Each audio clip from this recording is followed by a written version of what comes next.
When we build nuclear weapons, we let a genie out of a bottle, and AI is kind of the same. All right, team.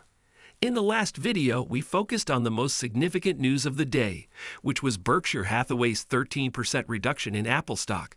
However, there was a lot more information from the Berkshire meeting that I wanted to share with you guys, including Buffett's thoughts on artificial intelligence, the U.S. debt mountain, and even the incredible homage to the late Charlie Munger, which includes a slightly awkward moment from Warren that we'll discuss at the end of the video. I think the biggest headline I've seen in the news Apple was Buffett discussing his thoughts on the current development of AI, because he had a pretty scary comparison. Let's cover everything else that happened that wasn't the Big Apple news in this video. As a quick reminder, if you missed it, go watch it. Even though I don't know anything about AI, it doesn't mean I discount its significance or existence. Last year, I claimed that when we produced nuclear weapons, we let a genie out of the bottle, and that genie has been doing some awful things. Buffett likens the development of AI to the development of the atomic bomb during World War II, and he's not the first to make this kind of alarming comparison. Recently, and the power of that genie is, scaring the hell out of me. On the other hand, I don't know any way to get the genie back in the bottle. Elon Musk is a well-known individual on the forefront of AI development, and he has been advocating for years for quick regulation of AI before it becomes uncontrollable. Interestingly, Buffett revealed that the reason he finds the technology so concerning stems from a recent experience in which he saw an image before him on the screen that was actually me, with my voice and my clothes, and it was sending a message that could not have come from me. So when you consider the potential for scamming people, imagine the possibilities if you can reproduce images that I can't even tell that say I need money. I need to throw $50,000 wired. After all, scamming has always been a part of the American scene. Even for us in the office, it's amazing how closely we can mimic the voices of people like Jamie Dimon and Jerome Powell. However, beyond just talking about the potential danger of AI, I think we can also speculate as to whether Berkshire will be making any sort of investments in this field. Buffett says, if I were interested in investing in scamming, it's going to be the fastest growing industry of all time. I know that it has enormous potential for good as well as enormous potential for harm, but I'm not sure how that plays out. When asked if he will look to invest more in China over the coming years, Buffett admitted that he simply doesn't know anything about it. He even took the time during the meeting to discuss the age-old value investing principle of sticking within your circle of confidence. Our primary investments will always be in the United States. Even though we're participating in the global economy through these other companies, I don't feel the same way about economies elsewhere in the world. We feel that we are very less likely to make any truly major mistakes in the United States and in many other countries.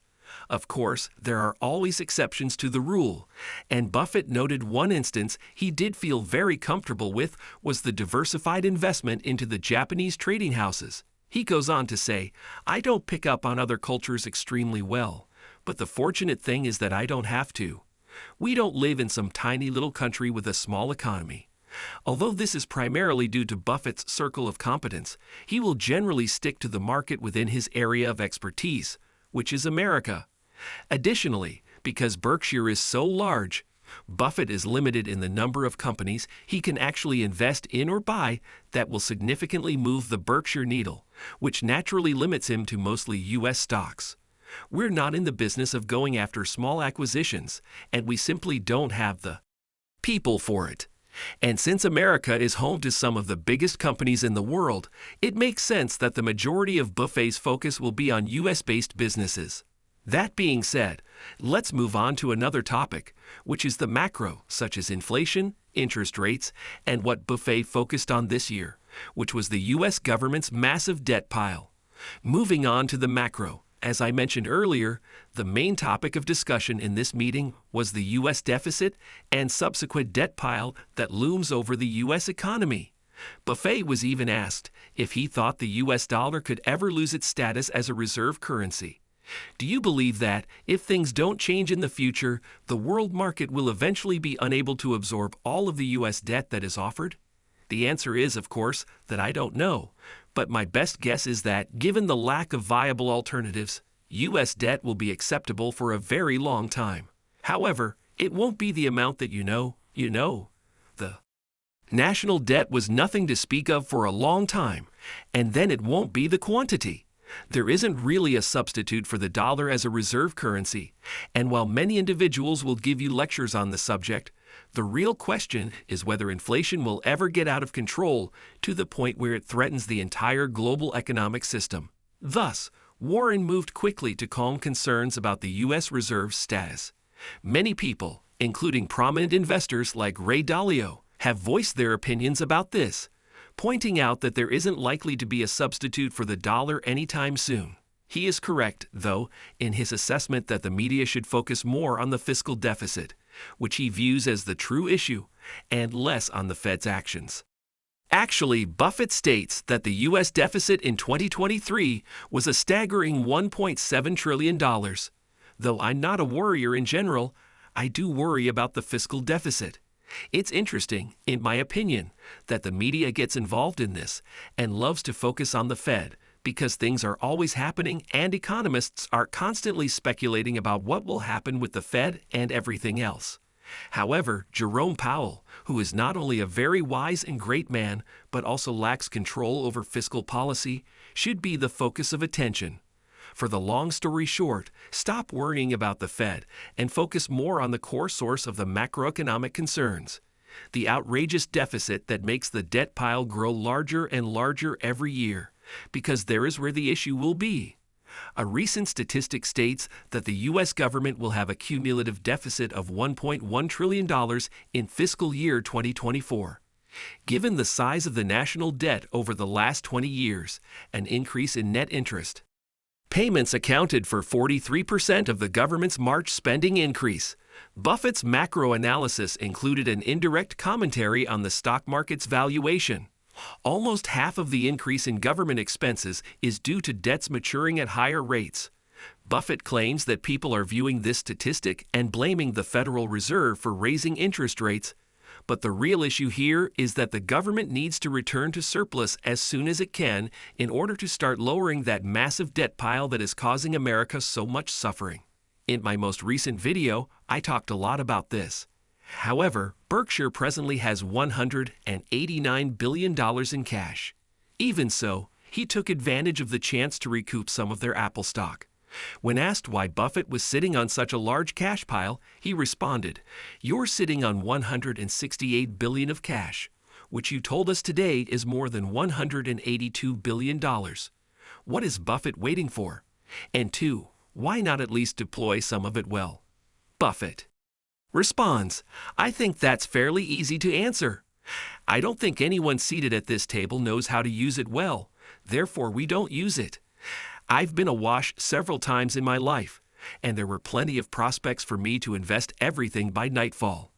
And then there are other times when the year goes well, not in the early going, but now that we haven't seen anything that makes sense and moves the needle, it's just that things aren't attractive. We'll see if they do, though, so Buffett isn't finding anything that he wants to sink a significant amount of Berkshire cash into right now. What I really took away from the meeting on this topic, though, was that, beyond that, he's frustrated that he has so much money sitting on the sidelines. However, he mentioned throughout the meeting that he is actually quite content to sit on this cash pile. He said, "I don't mind at all under current conditions building the cash position. This is because, when I consider the alternatives available to me in the equity markets and the composition of the world, I find the cash position to be rather attractive.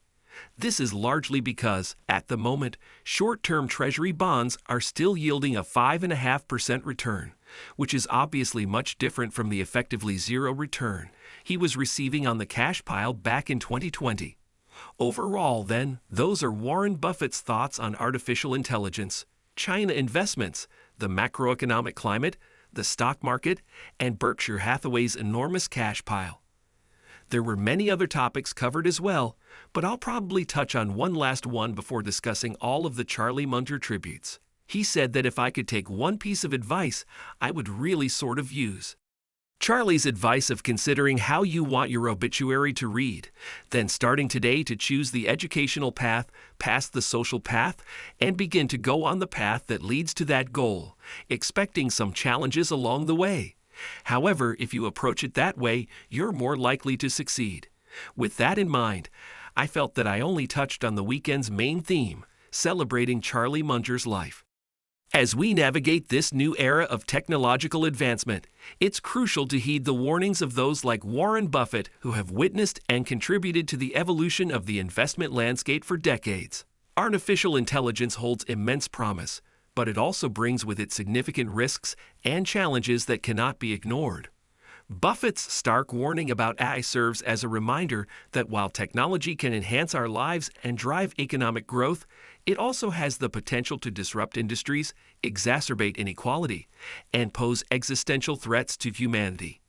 In his cautionary tale, Buffett urges us to approach the integration of AI into our society with careful consideration and thoughtful regulation. We must ensure that the benefits of AI are distributed equitably and that safeguards are in place to protect against its unintended consequences.